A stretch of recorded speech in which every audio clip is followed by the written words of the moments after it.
Okay, this is the second part, chapter 8. I couldn't think of any other reason why Mr. Vincent shouldn't use Fudge in the Toddle Bike commercial. It was settled. Soon, Fudge would be a famous television star, and I would be plain old Peter Hatcher, fourth grade nothing. Let's begin right here after lunch, Mr. Denberg said. We should get it filmed in about 2 hours. While my father and Mr. Denberg worked out all the arrangements, I asked Janet where the men's room was. She walked me to it.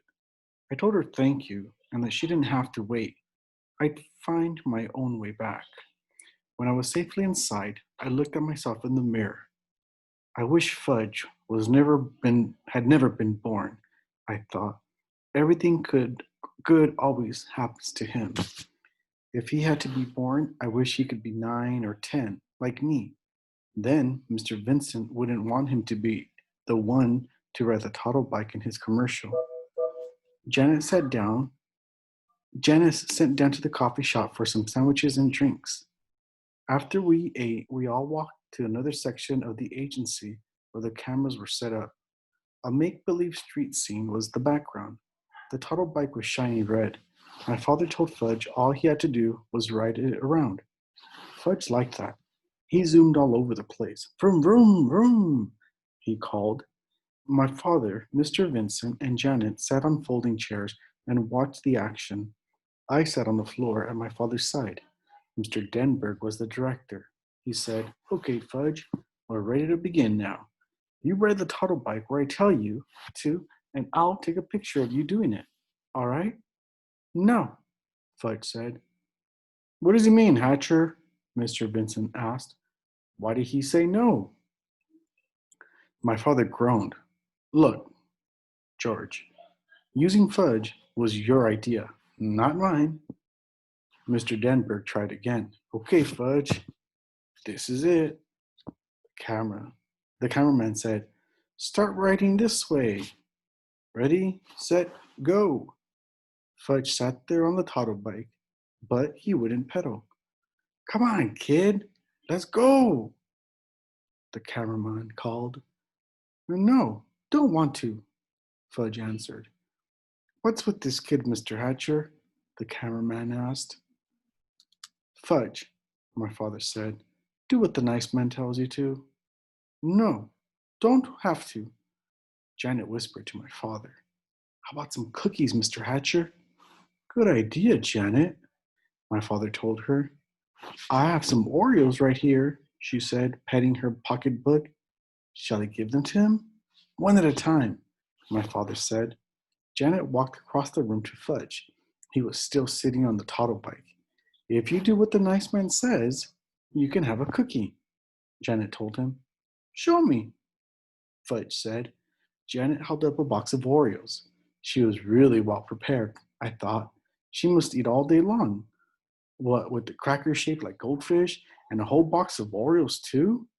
I wonder what else she had in that pocketbook. Give me, Fudge said. Janet held up one cookie. Fudge reached for it, but Janet didn't let him get it. If you do what the nice man says, you can have an Oreo. Maybe even 2 or 3 Oreos. First cookie, Fudge said. First, do what the nice man says, Janet told him. No, first, cookie. Give him one, Janet, Mr. Denver called. We haven't got all day to fool around. Janet gave Fudge one Oreo. He ate it. Uh, okay, lad, all ready now? The cameraman said. You right over to me. Fudge didn't do it. Mr. Vincent was losing his patience. Hatcher, he hollered. You get that son of yours to ride my toddle bike, or I'm taking my whole account away from you and your agency. Must I remind you, George? Using Fudge was your idea, not mine, my father said. Forget about whose idea it was, Hatcher. He's your kid. You better get through to him now. I have an idea, my father said. He walked to a corner of the room and beckoned to the others. Mr. Denberg and Mr. Vincent gathered around him, along with the cameraman and Janet. They looked like a bunch of football players huddled together talking about the next play. Soon my father called me. Peter, would you join us, please? Sure, Dad, I said. What is it? Peter, we want you to ride the toddle bike for us to show Fudge how it's done. But he already knows how to ride, I said. Didn't you see him zooming around?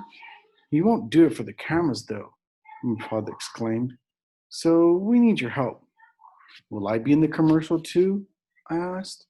Well, the toddle bike is really for young, very young children, Mr. Denberg said. Otherwise, we'd have you do it in a minute.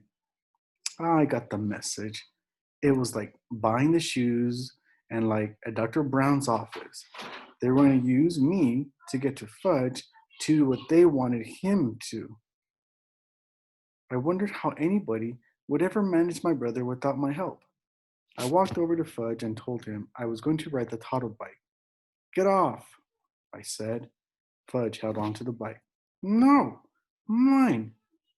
It's not yours, my father told him. But Fudge wouldn't move for anything. He closed his eyes and screamed. Can he scream loud when he tries? So my father had to pull him off the toddle bike. Fudge kicked and kept screaming, and I'll bet Mr. Vincent was sorry that he ever spotted my brother in the first place.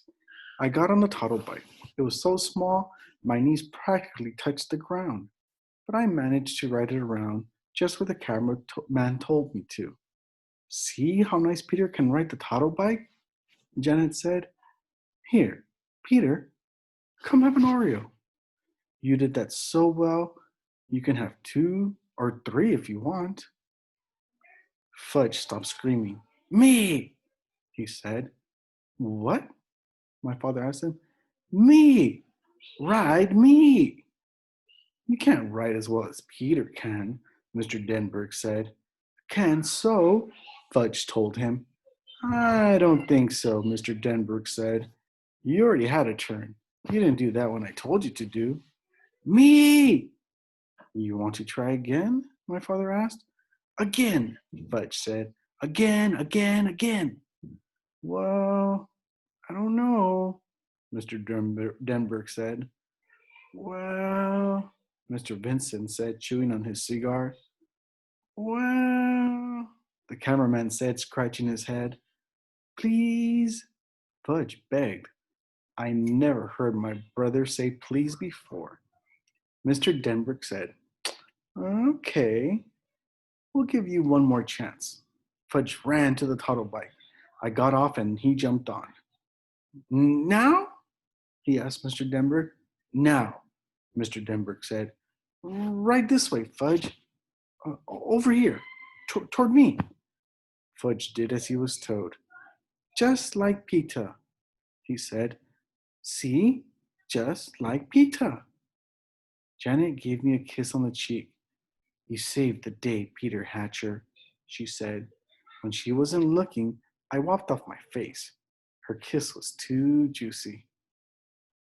Okay, so here are the questions for chapter 8, part 2. The first one is, give an example that lets the reader know Mr. Denberg was getting upset. Number 2, how did they try to bribe Fudge to ride the toddle bike? And number 3, how did Mr. Hatcher use Peter to help with the commercial?